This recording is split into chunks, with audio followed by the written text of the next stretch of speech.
Welcome back to the Scottish Property Podcast, Gillian Green. Delighted to have you back after 3 years.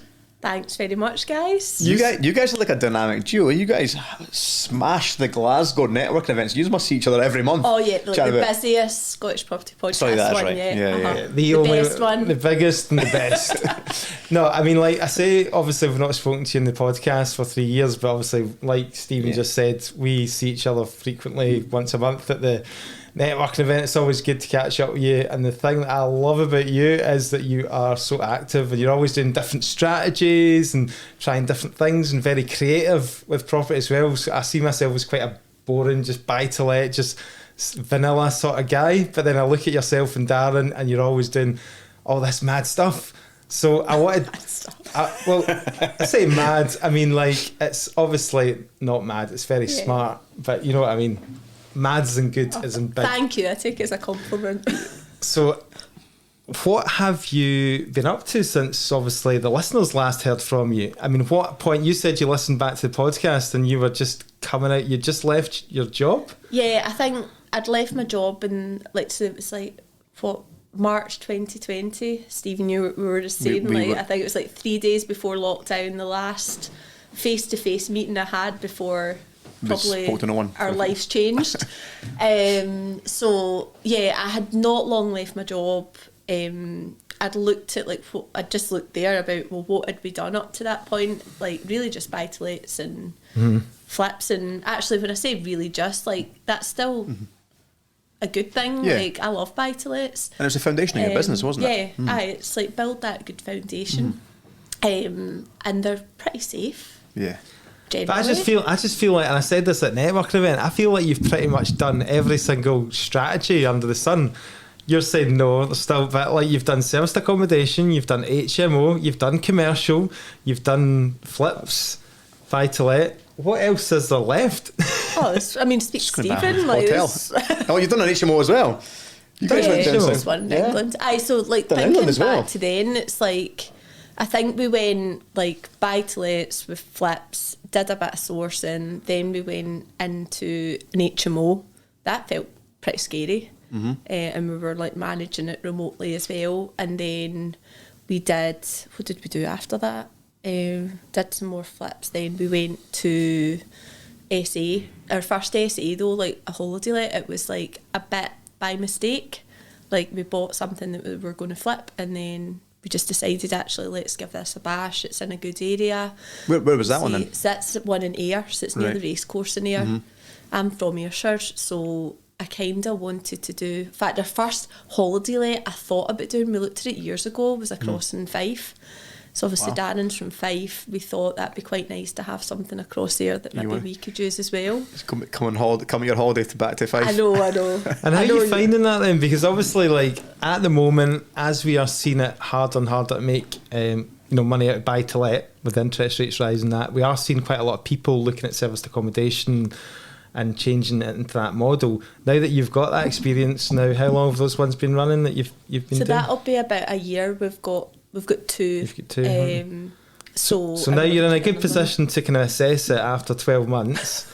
Is that... Well, that was the thing. It was let's try it for a year and see how it goes. And how is it going? So far, going well. I think we use a manager for them. I don't do a lot of the work myself, and I think when you do that, it obviously takes a bit of the revenue away because you're having to pay your management agent.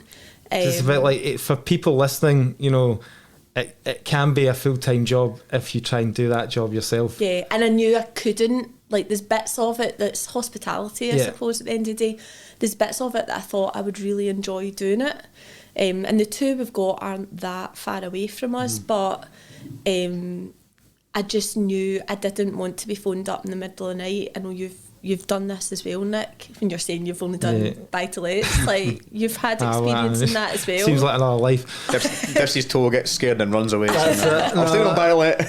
So they're cash flowing decently just now, given where they are. We've got one in Troon as well.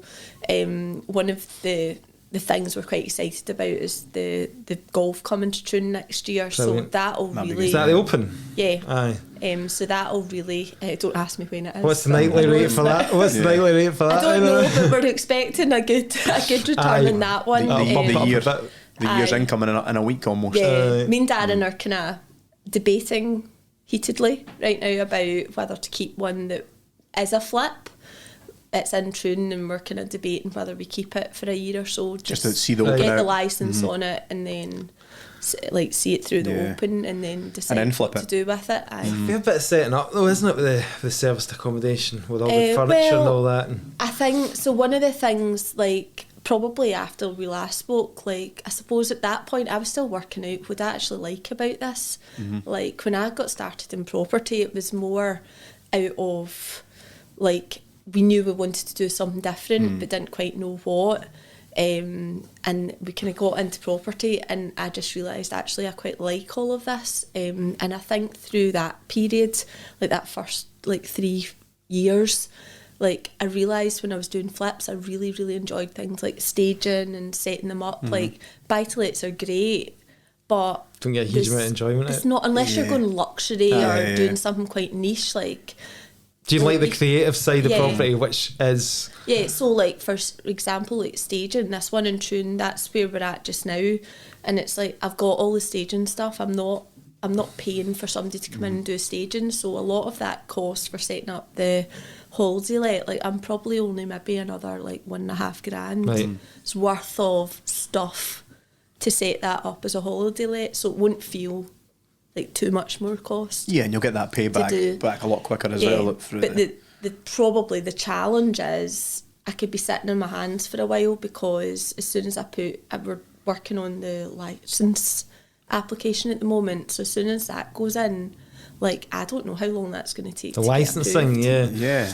Talk us through that actually, the licence application, because I'm not an expert in that. No one is. No one really knows, is it? We're going through the management agent we use is really good. He's doing a lot of the work in the other two, but when we looked at this or considered holiday lets, it seems to be different by council, and I do agree with bringing in licensing, because it's a big focus on safety of people. When you go to a hotel, you expect that all the fire safety, electrical stuff, everything is okay. Of a high standard. Why shouldn't you expect that if you go to stay in an Airbnb, for example?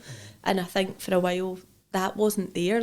Probably there was more legislation there for buy-to-lets than there was holiday lets. So when we looked at it, we were kind of thinking, well, we knew that there might be a bit of a challenge with flats with shared access and stuff like that. So that's why we kind of took a bit of a punt on the Air one, because it's a 3-bed end terraced house with a driveway. So we thought if any is going to get approval, then that should surely work. So any of ours that we've got are all houses. So it works. I'm really interested in the kind of multi-strategy thing as well, because you know how you listen to a lot of stuff online or read books and all the rest of it. There's coaches out there. Darren, your husband's a business coach as well. And a lot of people say, focus on one thing and do it well, and not to say that you're not doing it well, because you're doing fantastic. But why have you not just focused and stayed in one strategy and just scaled it, and you've kind of just dabbled in a bit of everything? Is that just because you get bored of one thing, you just want to try a bit of it all? So the whole focus on one thing and do it well was the intention. You're doing it well, don't get me wrong, I'm not saying you're not doing it well. Buy-to-lets, that's what we did. Yeah. And I'm not saying I would still buy a buy-to-let just now, but our focus this year is in other things. But we went from buy-to-lets, and then we thought we're going to go and get an HMO, see how that works, and then we did plan to scale the HMOs, but that was kind of round about that kind of lockdown, coming out of lockdown time, where we did find that the demand in the area that we'd chosen wasn't quite high enough. It was quite difficult to find properties, so it was just at that time we kind of not fell into SA, but the next logical step. It was just, we were looking at a flip. We were partway through the refurb, and I loved the house, and we just thought, well, let's try it. So that's how we got into that. The commercial's always been there in the background. We'll come to that as well, because I want to spend a good bit of time on the commercial. So now that you've done all these strategies, and you do property training, coaching, mentoring, whatever it is you want to call it as well. So out of all them, is there one particular one that you, let's say, love from a cash flow point of view, like from a money making point of view? Well, you want me to leave that till later? Like, I think commercial, right? So we'll get on that. So this is interesting because, like, obviously, you know, looking at my own portfolio as well, buy to let, and God, it is hard and it is getting harder. I'm like, what else could I do possibly? So it's given me ideas as well, looking at all the stuff that you've done. So yeah, no, I think I agree with what you're saying as well. Like when you find the foundation of your buy to let portfolio, it's like what Jerry always says. Like there's always a smaller deals, like the cash flow, a couple £100, they build up a good bit of wealth behind you, and it's a low entry point to get moving with. But eventually, you just think, well, okay, if I keep doing this, I'm not going to get any huge results. I'm only going to get small results. So, is that what convinced you to go into? How many units have you got in your buy to let? So we've got 19 buy to lets because we sold some, but I think, I mean, see, when we started, in all honesty, all I wanted to do was buy to lets. Yeah, just scale and just. I was just scared of everything. That was me as well. It seemed like a scared. safe bet. You're entering into a market where, like, the risk is so low, isn't it? Because it's low level of purchase. You know that you're always going to rent. Everything's going to rent. Yeah. Yeah. And I think even with everything that's going on just now, like when I look at, like, we've got some of our portfolio, I was always like, I didn't want to increase the rents. Like if we've got like tenants that have been in like 6 years, 5 years now, we've never really increased the rents till this year. And I feel like it's been forced upon us a little bit by, well, quite a big bit. But I still take responsibility for them potentially. Like I should have been increasing rents like a little bit as every year, whereas now we need to do it because when some of those are going for refinancing, we've got like they're still mortgageable, but the cash flow like is not where I would want it to be. And when you're talking about like £200-300 cash flow, any increase in that mortgage can really have a big effect on it. But I do still think they're like solid foundation. I think I'll always have buy to lets, but the way everything's going just now, it's maybe they don't all work as well as they once did. But then looking at some, like we've got a cottage flat in Glasgow in Kings Park. I think it was you, Nick, that you'd posted something about like rent at £850, and it was on a street that wasn't.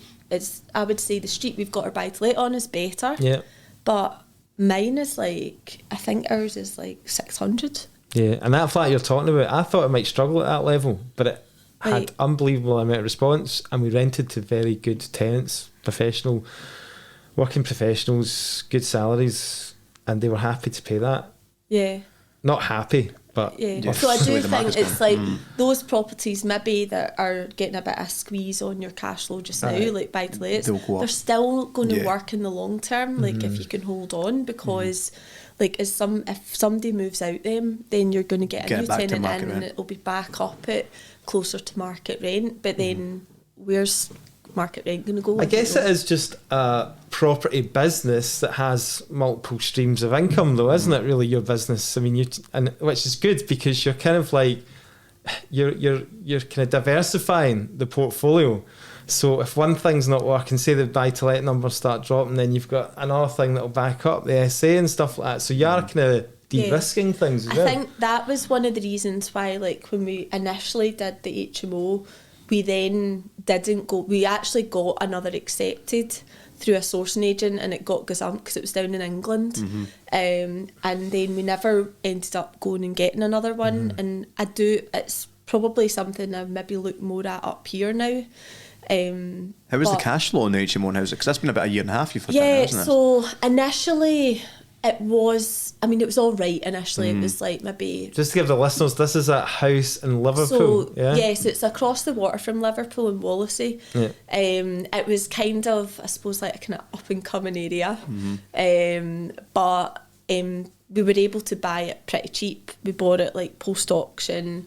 We converted it to, it was like one of those like terrace houses, 3 beds, 2 reception rooms on the ground floor. We converted it to a 5-bed all en suite HMO, and rented it out by the room. So initially we were probably kind of about £700-800 cash flow, but now with it full it's like over £1,000, like a grand cash flow, which is really good. Yeah. Totally hands off for us. We initially went with an agent that didn't really work for us, and that was probably why it wasn't working as well. But also what's happened is the demand has increased. We've just actually got somebody moved out just now, and we were just playing about with the room rates, because what we were finding more recently was every time like the room became vacant, we could put the room rates up, but I think we've maybe hit the kind of ceiling, because it's like we're currently sitting around about 410 per room. Right. So and that's including bills and stuff like that. As a professional tenant demographic. So they're more like they work locally, rather than they're not like doctors or nurses or like high flyers, I suppose, in the business world, but more working locally in that area. And how did the numbers work out on it, like the purchase price and renovation costs, refinance value, all that kind of stuff? Was it a lot of money left in it? So we left, I think from memory, we left about 20 odd grand in it, which wasn't too bad. Which will almost be out, I suppose. Yeah, like purchase price, I'm just trying to think actually, I can't remember how much we exactly paid for it. I think we paid about 70-80 for it, spent about 50-60 on it, including like all the furnishing. And then we got a hybrid valuation, like a commercial land, a bricks and mortar valuation. So it's like the bit in the middle, you know how like it wasn't bricks and mortar, but because it was a 5-bed HMO, we got like this kind of hybrid, kind of just because in the middle, couldn't really be used as a bricks and mortar house. It's got 5 bedrooms, 1 suite. And it was all like purpose. Like, you think the distance has kind of stalled you a bit on that front as well? Like, I mean, you did a few trips up and down to Liverpool and all the rest of it, and obviously you've got young kids. Do you know what? Like, I've only been in it twice. Have you? Got Darren down there? Darren did. At the time, like, we kind of decided, I suppose this is the good thing about working as a couple, it was like, we were kind of like, right, I was doing some refurbs and properties up here, kind of around about Ayrshire. So, and I had, like, the kids were still young, they weren't at school at that point. So we just decided that he would do like a lot of the legwork to go down and like kind of check all the areas. We started off looking at like 4 or 5 cities that we thought it could work in, then kind of got it down to 2, and then we ended up kind of settling on that area. So he was kind of up and down. He did do it in a day a few times, like it's not that far. And then meeting like all the kind of people in your team down there, we had to find a builder who would do it all, who had experience in that, and somebody who would be able to like. Which is hard because you've come from like obviously building up your buy to lets and doing your buy renovate refinance, building up all that team. So you know that you've got a really good team of trades, and then you have to start from scratch again, don't you? It was interesting. I think in the like at the very start, because we were both still working. Or I suppose I was mat leave at the time. Like we knew nothing. Like apart from doing our own houses, like we literally knew nothing. So we used a kind of full service builder for I think the first 7 properties, and then after that, I got some help from my brother who's an electrician to kind of co-manage the refurbs and like the buy to lets and stuff like that. And then moved, like, I can do, like, a normal buy-to-let myself, like, managing it. But, yeah, I've got a good team now. Whereas down there, it was more than we'd ever done. Like, we were bringing it right back to brick. Like, we were putting walls up. We were dealing with, like, an HMO officer. Like, we were trying to do everything right. Oh, that sounds stressful. Like, we had the HMO officer, like, I don't know, I think sometimes they just like are really picky, and you assume from reading all the documentation that that's what you're going through something similar the guidelines are, but then actually like you also get opinions thrown into the mix, like, and also sometimes they get it wrong as well. Like I remember like Darren was on a video call with me in one of these toilets, right, in the HMO, and he's like basically dancing, like, and showing like, look at how much space I've got. Like he's like the guy had given him the wrong size of a toilet, his opinion of how big a toilet was. Right. You've got to get it like a certain amount of distance away from the room, like the wall, and then you've got your turning circle and activity space. Turning the field like in a wheelchair or something like that, or like no, like just it's just similar, I suppose, right. to the normal building regs, like right, okay. for if you were doing a new bathroom in a house, but like on steroids. But it was loads of fun actually. But I suppose it's like you forget about all that stuff. I'm sure once the the results hassles done. You've got just now and that HMO, Stephen, like you'll forget about that in 5 years' time. And hopefully. Hopefully. A few grey hairs appearing. That's like to go for another hair transplant. And did that HMO then weigh your appetite for more of a commercial deal than something? I suppose it's not quite bricks and mortar, it's not quite commercial. Was that step in between that you thought, okay, there's better cash flow from more commercialised properties? Yeah, I think it showed me, like, it's like, I don't know, like, I think back to the HMO, it was like, I didn't really, apart from being a student in Glasgow, but that's not like what HMOs are like now. I just didn't, it kind of made me realise that actually there's more that I can do in property, more like creative. You can be more creative, and yes, it makes more cash flow, but it's also more interesting as well, and do more. The commercial side came about kind of probably round about that time. Actually, like we knew Jerry. Jerry Alexander. Give him a plug in the podcast. It's not like Jerry. We knew Jerry from just being in the property space, and we'd actually one of my 2 times down in Wallasey. I remember we were on a call with Jerry in the car, like outside a Starbucks, when he was doing his first commercial course. I'm sure it was a McDonald's. It was probably something like that. Starbucks or McDonald's or somebody said a McDonald's. Doesn't matter. But so we were chatting to him round about that time, and at the same time we'd pulled our pensions over into a SAS pension as well. And one of the intentions was always to go down the route of commercial, because really to help utilise our SAS as well. So we didn't do his first course because we were like, right, we're up to rising this HMO just now. Like, it's quite a lot of stuff to learn, I suppose, whenever you're going into a different strategy. But we were always like, right, next time you do that, Jerry, we'll come and do that course. I'd done a little bit of kind of training, spent a bit of time with people in commercial, but hadn't really got it. Like, I'd never owned a commercial building before, so I just didn't get it for ages. And then we did the second course, and that's how we ended up going into the commercial space. How useful was it getting the training from Jerry going into that commercial, before going into that commercial venture? For me, like, the theory side of it was really good, like actually being able, but probably for me more it's like seeing what he has done, like physically being in the spaces and like asking all those. Like, so these are, to put listeners in the picture, these are basically commercial spaces that are subdivided into individual offices and units. Yeah. Like an HMO, you would rent out the rooms individually, but you're letting out to businesses. Commercial multiple occupancy. It's just like CMO, they call it. Just a commercial version of an HMO. Yeah, it's all this jargon. So like the CMO is the kind of, that's the phrase they use, isn't it? Yeah, CMO. But I think like what that opened up my eyes to, similar to what happened with HMO, was it was like taking a space and adding value through like cutting it up or letting it out. Like the one we've got, we've not actually knocked down any walls or put any new walls up.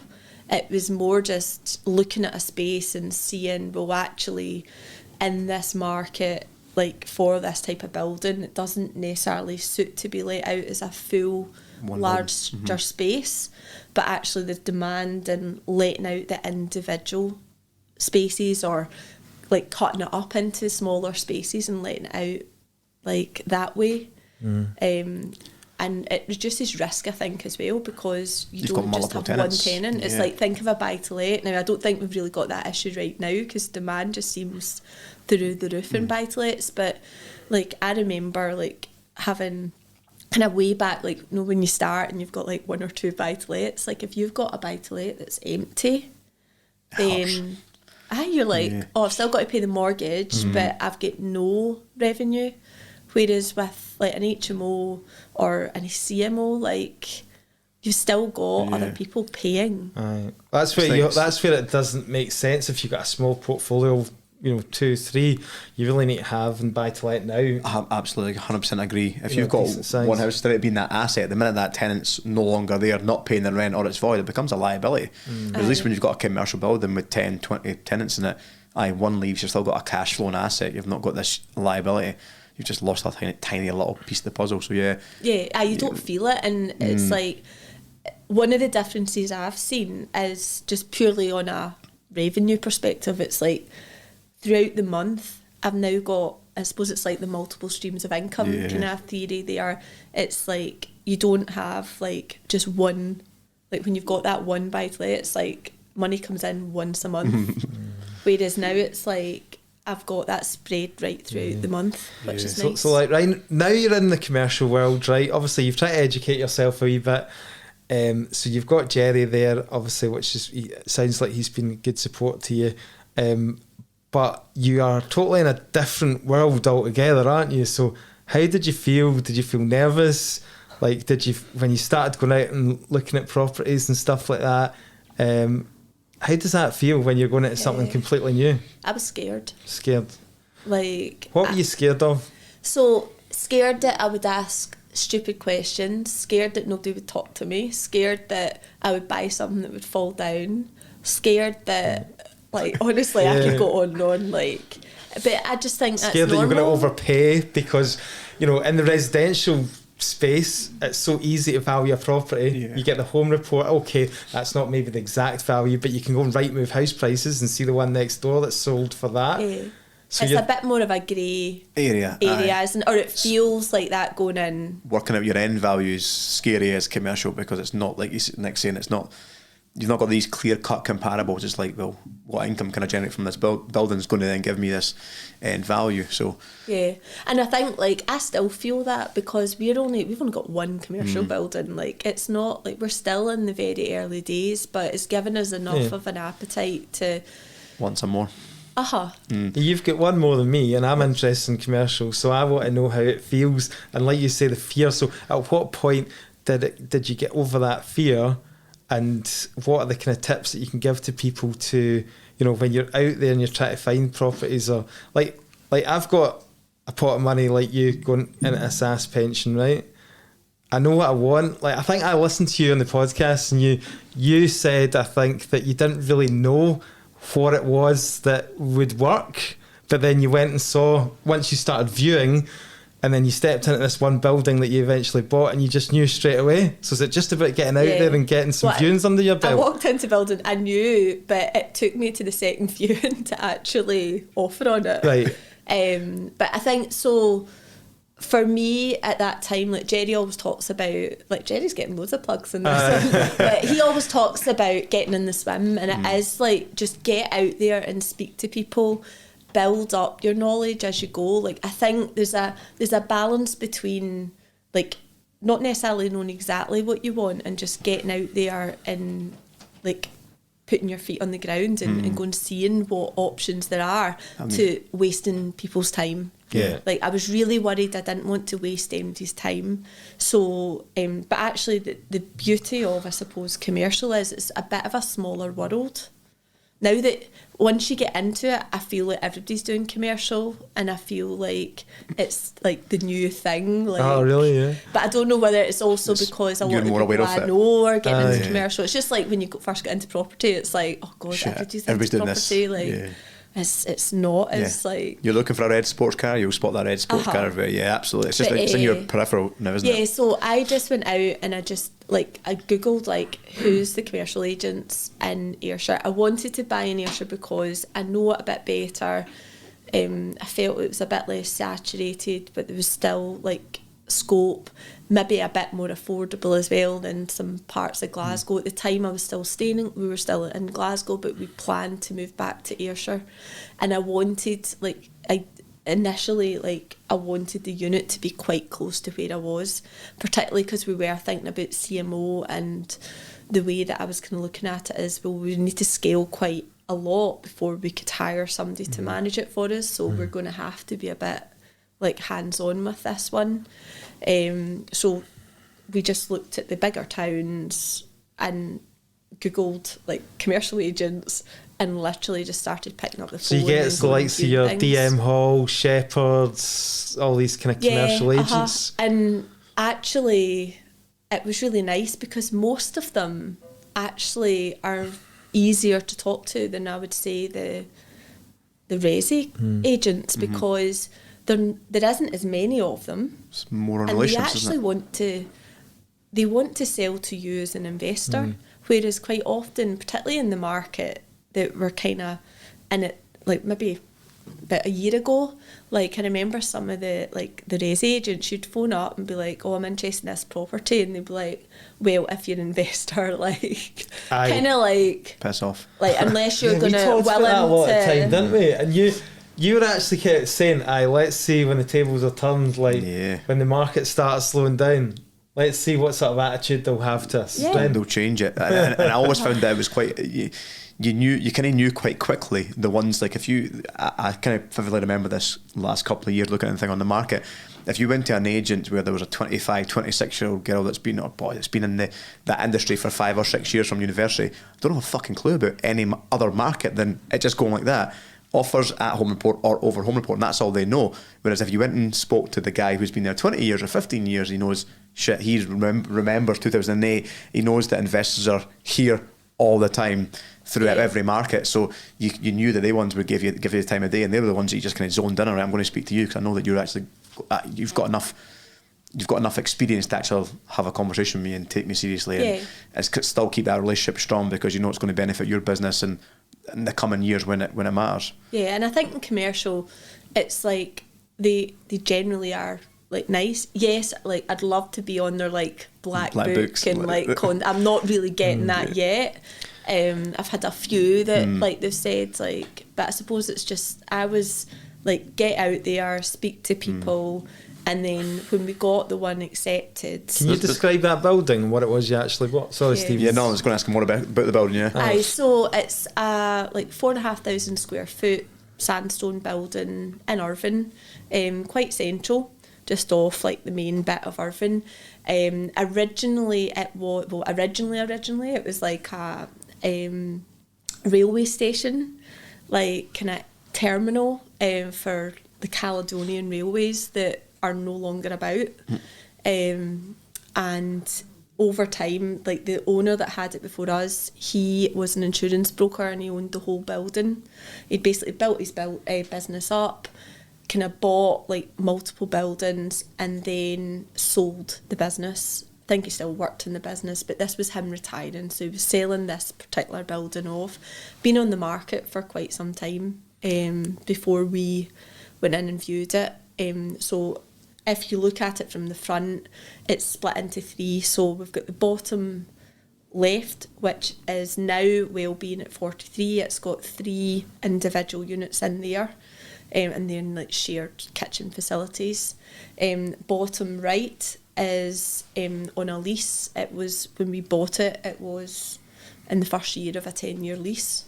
So that's like an FRI. So you bought with like guaranteed income on it. We bought it partly tenanted. So even in the wellness section, we had 2 rooms there filled, but they were on a kind of ad hoc basis. And we've kept one of the tenants from there, and we've filled the other 2 rooms.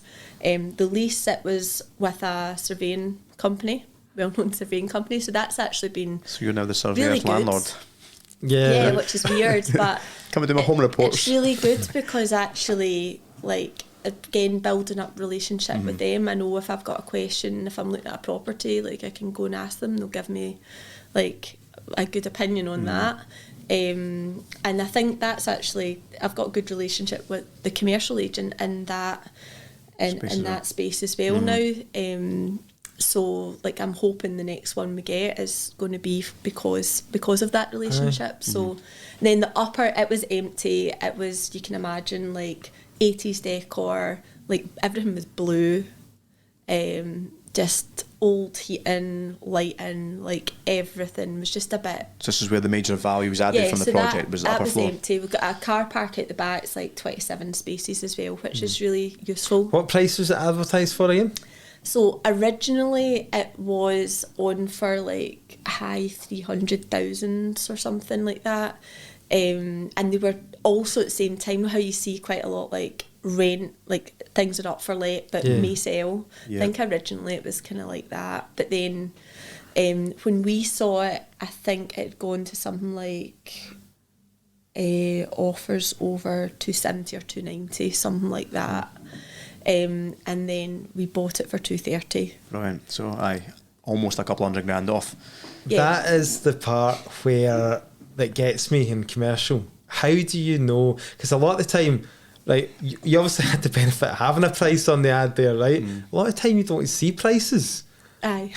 And it's like offers invited. You're like, well, how much they wanting for it? At least give me a starting point. It's based on the valuation of the rental income. So you're sitting tenant in one section of it. So how much were they paying on their 10-year lease? Yeah, so the tenants that were on a lease, that was like $750 per month. Right. And then the other two tenants were paying $500 a month, but that was including bills like utilities and stuff like that. So we looked at like what's renting out in the area.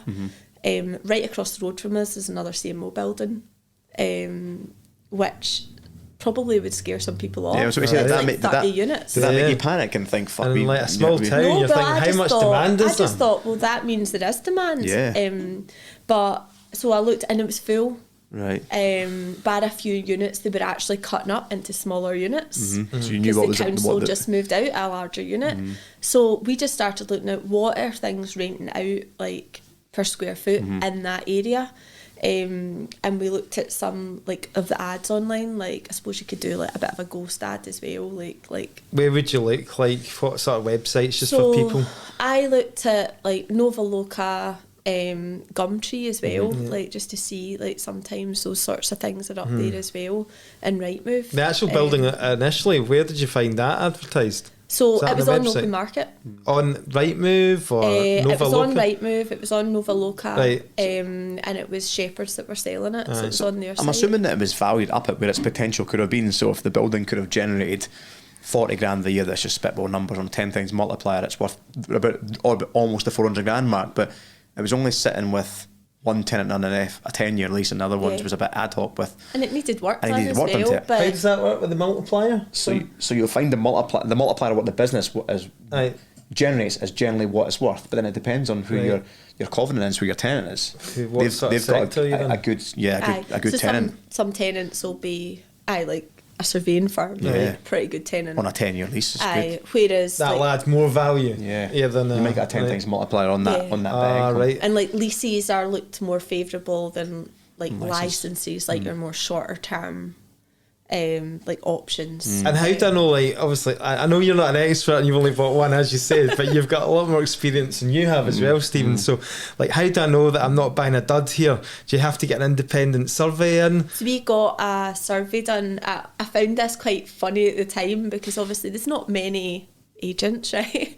But we were buying it through a particular agent, and we had another like firm in the building, so I was kind of left with like one other really in the area to go and get the valuation for. So we could have bought it without another survey done on it, but we did put a wee bit of bridging lending on it, so we had to go and get and that was another new thing, because in effect like it felt more like we could have more choice about who the surveyor was that came out and did the valuation, because of commercial. I don't know if that's normal in commercial, but I felt like you had a wee, you know how in resi, like you go and get a mortgage put on, but generally like you've no idea whether it's just put Allied the VAS or whoever's up, coming out, right? VES panel, isn't it? And then you get don't selected, generally have a big say on that, but we were kind of like, well, it has to be them because like I felt that wouldn't be an independent valuation if the other two were involved in it. And the sale, and one was a tenant. So at one point in the valuation, like we had all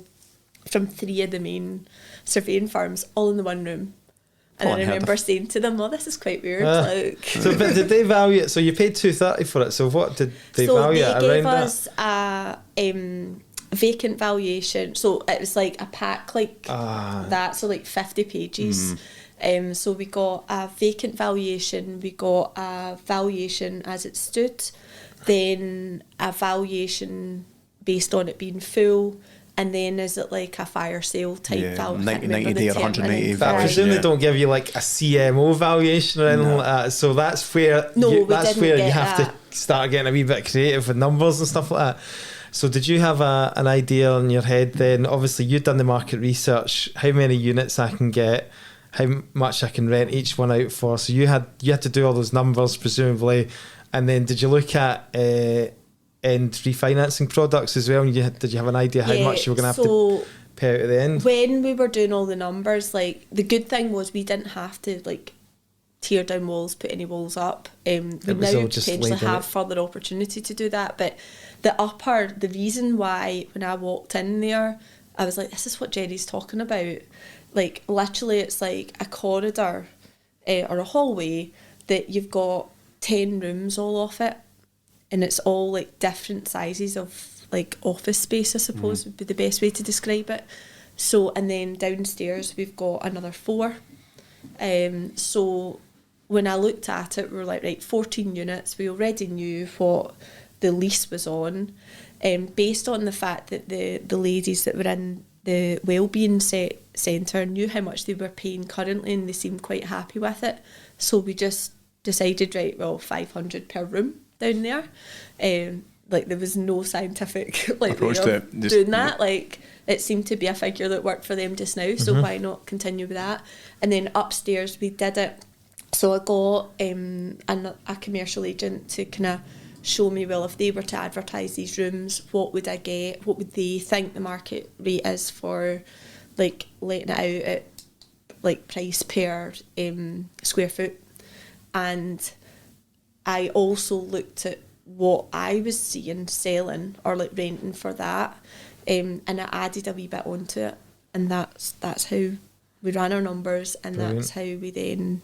And now looking back, were you quite accurate with your numbers? Would it been your first deal, or was it? Well, I suppose initially we were kind of like, you kind of get taught like bums and seats first. Yeah. That's what you're aiming for. Get it full, and then as like you do like any changeovers, like we could start moving the price up to try and find what actually is the price for the demand in that area. Because it is a bit like, Stephen, I don't know if you found the same, it is a bit like clear as mud. You kind of think, oh yeah, that sounds okay, but actually you could be well off. We had somebody come in, like quite a lot of our licensees are in the wellness sector, more than I thought there would be. Because on the upper I thought that'd be more like office types, and we've got a mix. We've got accountants, we've got a counsellor, we've got a historian up there, but mainly wellbeing as well. And I just didn't realise the massive demand there was for people who've maybe built up their business, whether they're doing like hair, nails, like eyebrows or whatever it is, but they've built up their business potentially on a high street or sharing a space on the high street with somebody, and obviously with the hike in energy prices and everything, they're just like, they just want a space of their own, but they've already got their clientele they can just bring with them. That's why you're looking so great these days, Gillian, because you've got all this at your... Was I looking like crap before that? Thanks. Because you've got all this access to your... I got a great saving and get like... free hair, free nails, free makeup, free eyebrows. I wish. But there's just such a big demand in that. Get anybody does hair transplants in there, or do you have to go to Turkey for that? Sorry, mate, I'm sure that'll be demand soon. Down there for hair transplant. And did you get all of them filled? Yeah, one of the rooms was a bit more difficult filling, and it was. I found it so surprising. Like, it was our biggest room, and it's not big by any, like, I can't remember what size it is, but it's like 300 square foot or something like that. Just shows you the demand, like, big. From where it sat on the market as the one big unit to sub it up into like smaller units, and even you trying to rent your smallest or your biggest small unit, it still was like the most struggle, that people just want that smaller space. Aye, like our smallest unit I think is like 178 square foot, and it's like 200 and something per month. Like, and see, those we could rent them all day long. Yeah. Did you have to spend a fair bit on the refurb then?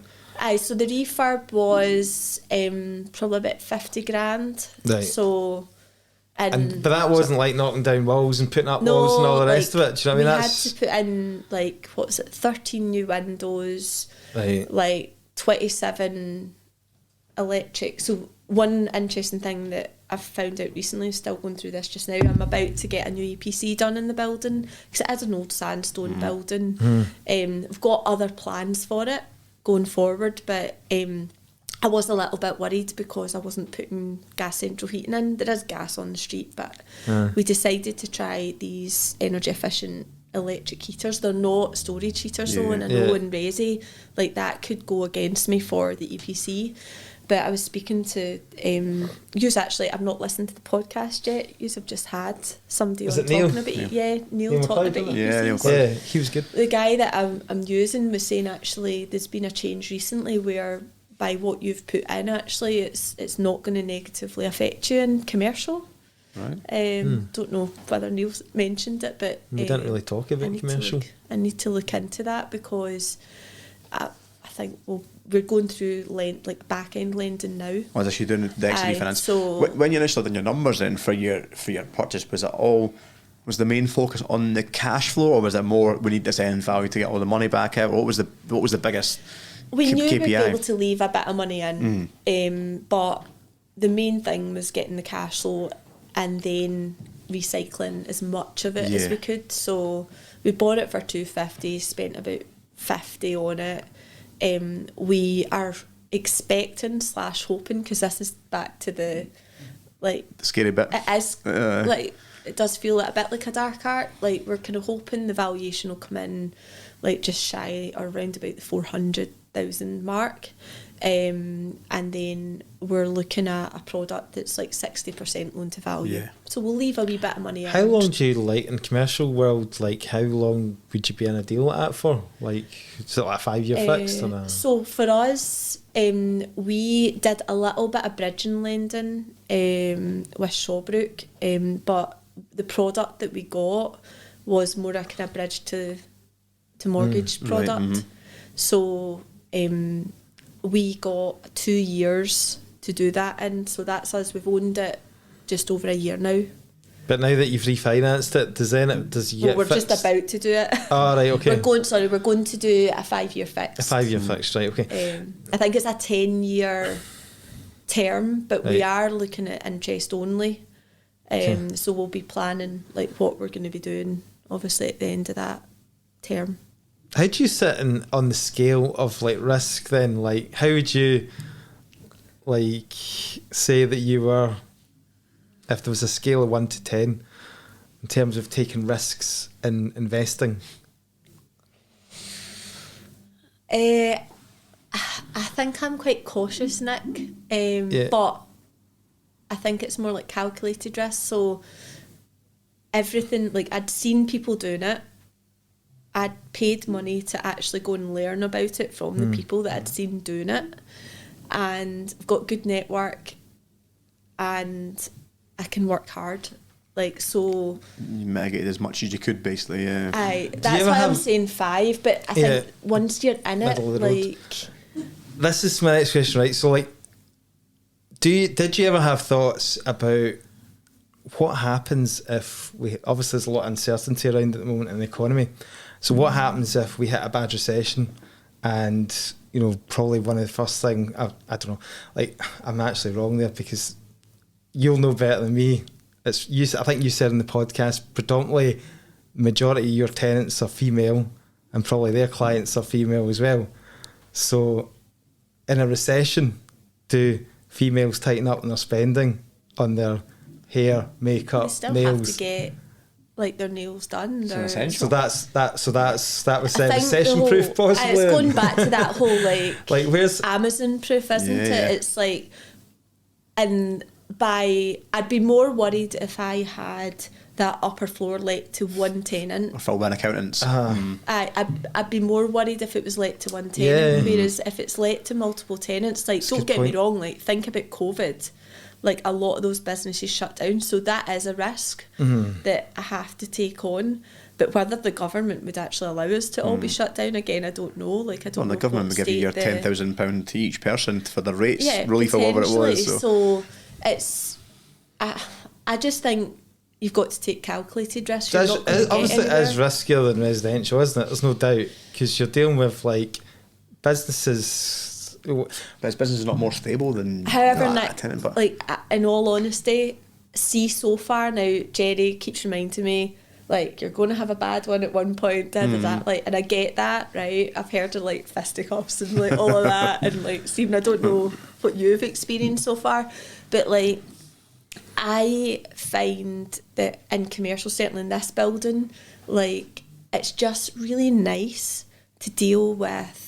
And I'm not saying we've got great tenants as well, right? But it's really nice to deal with professionals who... That's the thing, like, that... I had a girl come and chat to me, like, and I was like, oh, what's this going to be about? She's like, oh, Jill, I just want to check with you. I'm going on holiday, and it, like, over the period where my rent's due, is it okay if I pay you, like, a week early? And, like, I was like, yeah. Because you're all in business, so you want them to thrive. Yeah. They want you to thrive. Everybody just wants the best. Everybody wants to make a good, honest living. A certain mutual respect. In the residential world, what we are seen as is people that are profiting from a fundamental human right, which is what a lot of people see as just housing, which we are basically profiting from as landlords. And whether you like it or not, that's how we're seen. And I get the feedback all the time. Because that's what attracts me to commercial. Yeah. Because you're not in that kind of murky world of... That side feels a wee bit different. Like, there's obviously, like, more things to take into account and more, like, I suppose it's just different, isn't it? Like... What were your buying costs then? Like, your tax on the buy and compared to... I know 6% probably came in after you purchased it, but compare the two on a £250 purchase. I don't even remember it being like a lot at all. I was like, what? Couple of grand. A few grand. Versus probably the fees 16, for 17 the solicitor were more, but again, like, I think our fees for solicitor was maybe like £4 grand, 4 grand. It wasn't elected to VAT, so we didn't have that to deal with. That bit wasn't scary at all. Do you have a separate company out with residential and the essays, or is it all... When we buy our next one, we will. Right. But we have got that in our investment company, which I think if I was to do it again, I'm not sure if I would, but at that point we didn't know whether we were going to do more. Have you had any issues at all when any refinances coming up in the residential portfolio, looking at and asking why so you... we checked all that initially, like if we're doing refinances in the resi side, or like when we're doing refinances in the commercial side, would that cause an issue? We were told no, and so far no issue. But as I said, the next commercial building we buy will be different, and we'll have it set up differently. It's all fine, like, looking back, but so, like, obviously there's a lot of hard work as well, setting it all up and, you know, getting there to the point where you're renting out all these units. Did you do that yourself? You let out? Did you just put the ads on Facebook and stuff like that and get them let out? We did a few things. So we were kind of like advised to like start quite early. I think in the upper we started a bit too early because we'd actually got 2 tenants or licensees, don't call them tenants, licensees, like agreed but not like signed the dotted line, and we just did it too early. We hadn't got the refurb done or anything, so they kind of fell by the wayside. They found other places. But yeah, so we did a few things. So we set up social media under Ayrshire Flexible Workspaces. We actually joined up with another few guys who are doing similar in Ayrshire. And we've got like a website and like social media like pointing to it. So that it's showing like flexible spaces in Ayrshire, so that if somebody comes to us, it's not just one building, it's not just one offering. We've got shops, we've got like other like spaces like the CMO that we can offer in different towns, and also we shared some costs there as well. We tried Gumtree, we tried like we've had it on the portals as well through like normal agent, the agent that's in our building. We used them, which we got some leads through, and then once we started getting it filled, we started talking to them about it as well, and offered referrals. So similar to what we do to find like off-market resi properties, like I'm always speaking to my trade guys, like, do you know any houses that are like looking a bit That's worse fully for let wear? now, is that right? You feel let? So what's the cash flow figure then at the end of the month? Cash flow's round, well, once we've got it refinanced, it'll cash flow around about $2,000 awesome a month. Nice. Which, how much of your money's left in that then? so once it's refinanced, if everything goes to plan, it'll be, I think it's like about $40,000 or That's something. amazing. Yeah, it's good. Maybe a bit less. It depends when it gets refinanced. Let's do a and deal. what Let's do it. But like I think like now I'm like, yeah, that's okay. But see, like I don't like if I think back to like starting buy to lets, like I was delighted at £200 a month. Yeah. So this is why Is this like, going to that put you would off have, doing buy lets now? like that would have been like. how can you go back to that now? How can you go back to that now like, that you know, cover my like salary? with these new numbers, right? These are new numbers. I just feel looking at your social media as well, because I've followed you for a long time as well. I just feel like you're quite passionate about this latest, you know, about you just felt like a better vibe off you when you were going round and doing the videos and stuff like that with this commercial stuff. Just feel a lot more passionate about it. Like I just think we've got our own office in there as well, so it's good to get out the house and actually have a space to go and It work. felt like a happy place. We might rent that one out as well, but I don't know. It's just it's really nice seeing people like thriving in their businesses as well, and it's so interesting like speaking to people about different their businesses, different dynamics. I mean I know it's property, but you'll get this like from the podcast. It's just learning about how different people work, and don't get me wrong, it's not all fun and games. Like I had to like clean a toilet the other day there, like because I'm there. We do have cleaners, by the way. I could handle cleaning a toilet for $2,000 a month. Anyways, that's brilliant. We're probably kind of coming to the end of the hour, so we probably should wrap up. So, moving like the goal, like what's the goals? Like, do you just keep like dipping your toe in all these different strategies, or are you now like looking for another commercial to carry on this? This sounds like it's been a success in Irvine. So right now, the ideal scenario would be to get something else that we've got, but we're looking at a few different commercial type properties just now. So ideally this year, another commercial, maybe two, potentially another holiday let, and some flips. That's what we want to do this year. And then when do you think you'll stop? Never. Never? Is that the right answer, Stephen? Do you feel like you've got the family, the balance between the family and the work, like nearly there? Like our kids have just gone to school. Like our youngest has started school this year, and I think I'm probably at the point just now. Like I'm just having to think about what else is it that I want to do. Like Dannon left his job. He had a passion for coaching, so he went and got himself accredited. He's got a lot of experience in it, so he's building up his business there. We do some mentoring in the property space alongside that, kind of works with his skills. I've done kind of one-to-one stuff for a long time and really enjoyed it, because I suppose like yours will be the same. It's like because we do it, we enjoy it, we want everybody to be love doing it and enjoy it and tell everyone about it. So like we've got some stuff going on in that space which is really positive. But yeah, I think this year I'm kind of like, yeah, I've got the commercial space, and I think once we grow that to a certain point, like we will get a manager in to manage that. But just now, like I want to be the one that's doing that. I really enjoy it. I know we all, like a lot of people say, like be hands off and stuff like that. But I mean, when I'm saying hands on, like I've not even been in the commercial building this week. Like I was there last Thursday because we got a meter Apart changed. from getting your eyebrows done. Oh, that was like... What's that fun about? But I am kind of just trying to work out what is the next thing for me. Cool. But Brilliant. yeah. Where can people follow your progress? Where's the best place to see you? So on the usual socials like Instagram, Jill Green Property, Gillian Green on Facebook as well. And then Darren and Work in Progress Coaching as well. And they can see you every month at the Scottish Property Podcast in Glasgow with me. Yes, I was delighted to have you supporting the podcast, definitely, Gillian. You bring a lot, so a big thank you from myself and Stephen for helping us out. You're welcome, I love it. Superb, and thanks very much for joining us again today. Thank you. Great.